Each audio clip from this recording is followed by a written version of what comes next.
नमस्कार, अमर उजाला.com पर आपका स्वागत है। आपके साथ मैं हूं आदर्श झा। इस वक्त देखिए, आज हम अमर उजाला पर आप लगातार संवाद कार्यक्रम देख रहे हैं। संवाद के मंच पर अलग-अलग हस्तियां आपके साथ जुड़ रही हैं और देश का कैसे विकास हो, अलग-अलग क्षेत्रों में किस तरीके से चीजें बेहतर हो रही हैं, उस पर बात हो रही है। लेकिन इसी कड़ी में हमारे साथ बात करने के लिए इस वक्त एक दिग्गज हस्ती मौजूद है, जिन्होंने मैदान पर तो अपनी धमक दिखाई ही, और वो धमक ऐसी दिखाई कि अभी भी वो धमक, चमक और उसकी आवाज अभी भी सुनाई देती है। लेकिन इसके अलावा सोशल मीडिया पर भी अपनी राय रखने के लिए, बेबाकी से अपनी राय रखने के लिए वो जाने जाते हैं और तमाम अलग-अलग चीज़ों पर खुलकर अपनी बात कहते हैं। और इस वक्त हमारे साथ वीरेंद्र सहवाग जी मौजूद हैं, जाने-माने क्रिकेटर हैं। बहुत स्वागत है सहवाग सर आपका। धन्यवाद। सबसे पहला सवाल मैं आपसे ये जानना चाहूँगा पहले तो, क्योंकि हम संवाद के कार्यक्रम में आज पहुँचे हैं। स्वर्णिम शताब्दी की ओर हमारा एक लाइन है, टैगलाइन है, उसको लेकर हम बात करते हैं। उसमें अलग-अलग क्षेत्र और खेल भी उसमें एक महत्वपूर्ण हिस्सा है, और इस वक्त हरियाणा में हम मौजूद हैं, गुरुग्राम में। किस तरीके से, क्या एस्पेक्ट्स आपको लग रहे हैं, और बदलाव जो चीज़ें हुई हैं, खास करके खिलाड़ियों के लिए हर क्षेत्र में, कैसे उसको देख रहे हैं और क्या कितना फ़ायदा होगा?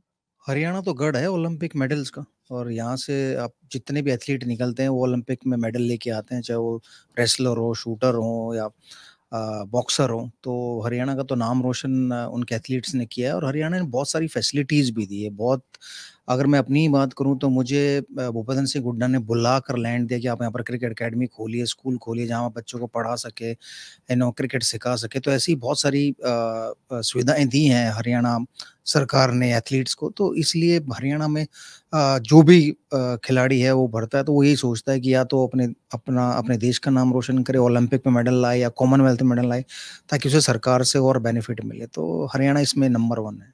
हरियाणा नंबर 1 है, और उम्मीद यही कि हरियाणा से और ज़्यादा से ज़्यादा खिलाड़ी निकले। लेकिन अभी थोड़ा-सा मैं इस पर चर्चा कर लूँ, क्योंकि विनेश का जिस तरीके से मैच हुआ, उसको लेकर बहुत सारी बातें हुई। एक खिलाड़ी के तौर पर आप भी जानते हैं कि एक खेल के लिए क्या तैयारी होती है, कैसे की जाती है, बहुत अच्छे तरीके से आप समझते हैं, लेकिन उसको लेकर बहुत सारी बातें भी हुई। उसको किस तरीके से? आई थिंक देखिए वो दुर्भाग्यपूर्ण है जो भी हुआ। तो मैं तो यही कहूँगा कि हमने एक मेडल मिस कर दिया। अगर वो 100 ग्राम से ज़्यादा वेट ना होता उनका, वो बराबर होता, तो शायद हम लोग एक और गोल्ड देख रहे होते ओलंपिक में। बट ऐसा होता है कई बार खिलाड़ी, कई बार क्या होता है, अगर आपने 1 लीटर पानी पी लिया, वो भी 1 किलो और वज़न बढ़ा देता आपका।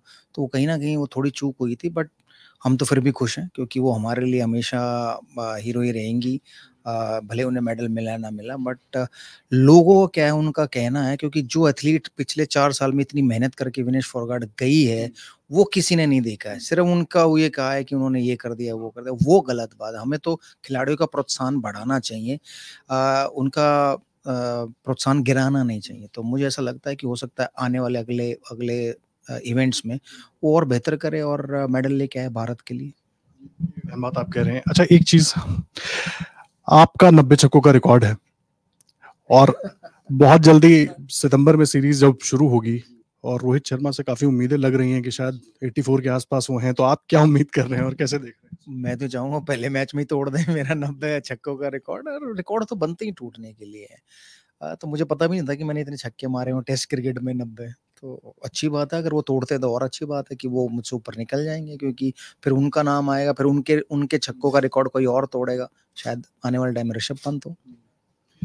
अभी इंडियन क्रिकेट में जिस तरीके का बदलाव हम देख रहे हैं, अब जय शाह आईसीसी के प्रेसिडेंट बने हैं, इस पर भी थोड़ी सी कंट्रोवर्सी हो रही है। मैं उस पर नहीं जाना चाहता, लेकिन क्रिकेट में, इंडियन क्रिकेट में, और खास करके बीसीसीआई में भी वो रहे, तो किस तरीके से बदलाव और क्या चीजें चेंज होनी चाहिए, उसको किस तरीके से देख रहे हो, और खास करके अब जय शाह के बनने के बाद जो तमाम बातें। आई थिंक जैसा कि बनने के बाद फ़ायदा हमें ये हुआ कि हमको बहुत सारा जो टीवी राइट्स का रेवेन्यू आया वो बढ़ा है, बीसीसीआई का रेवेन्यू बढ़ा है, जो बहुत एक अच्छी बात है। और आईसीसी के चेयरमैन बनने के बाद और होगा कि ज़्यादा से ज़्यादा भारत को लाभ मिलेगा, और उनके टेन्योर में शायद हम लोग टी20 वर्ल्ड कप जीते हैं, काफ़ी सीरीज़ जीते हैं, तो वो भी एक पॉजिटिव है। और वो प्लेयर प्रो हैं, जो प्लेयरों को कोई भी प्रॉब्लम, प्लेयरों को कुछ भी चाहिए होता है तो वो खड़े होते हैं, और वो सबसे पहले कहते हैं नहीं, प्लेयरों को ये देना चाहिए, रिस्पेक्ट बहुत करते हैं। तो वो एक अच्छा बदलाव देखने को मिला, और उम्मीद करते हैं जो भी अगले आएंगे बीसीसीआई में, वो ये इस पे ध्यान देंगे कि हम लोग इंडियन क्रिकेट को और आगे कैसे लेके जाएं, कैसे और युवाओं को प्रोत्साहित करें, ताकि वो क्रिकेट को खेले और अपना नाम कमाए, अपने देश का नाम कमाए। जी, हमसे बात करने के लिए अमर उजाला से वीरेंद्र सहवाग बात कर रहे थे। खास बात और पूरी बातचीत और लंबी बातचीत आप सुन पाएंगे कुछ ही देर में अमर उजाला के संवाद के मंच पर। और देश और दुनिया के हर बड़ी खबर के लिए आप बने रहिए हमारे साथ। Thank you. अगर आप ये वीडियो YouTube पर देख रहे हैं तो हमारे चैनल को सब्सक्राइब करें और बेल आइकन को दबाना ना भूलें। अगर आप Facebook पर ये वीडियो देख रहे हैं तो हमारे पेज को लाइक करें।